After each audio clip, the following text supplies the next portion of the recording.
So humanitarian relief is only ever a plan B.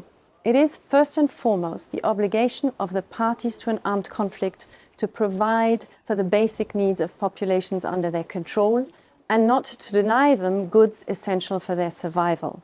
This is even clearer in a situation of occupation where the Fourth Geneva Convention foresees that the occupying power has to bring in necessary foodstuffs, medical stores and other articles if the resources in the occupied territory are inadequate. Now, what is essential for civilians has to be determined on a case-by-case basis. It's of course always the case for food, water or medical supplies, but it can also be fuel, for example.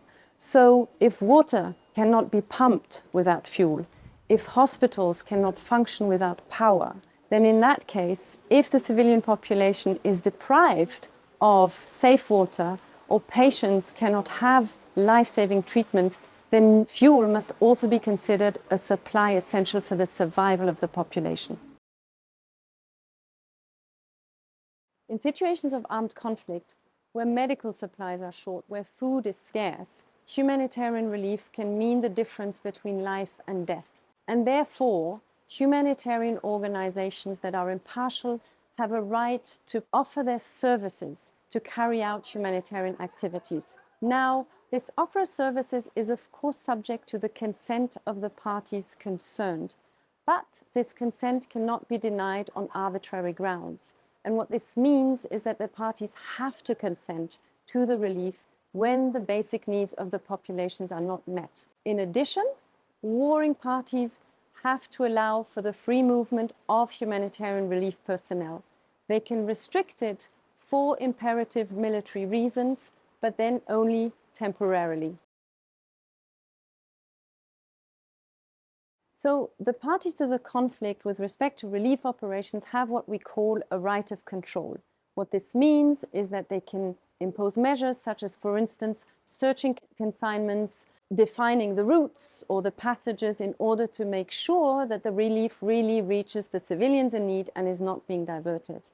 However, such controls cannot be such that they unduly delay relief operations or indeed impose such obstacles that in practice they make relief impossible.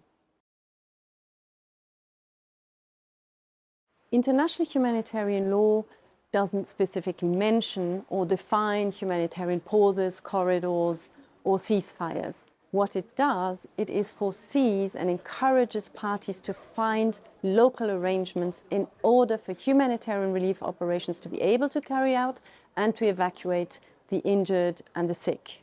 So therefore, it doesn't really matter what the term used is. What matters is that such arrangements can be effective to allow for rapid and unimpeded humanitarian action, and also, again, to allow for the fact that humanitarian relief personnel are respected and protected and can move in order to reach the civilians in need.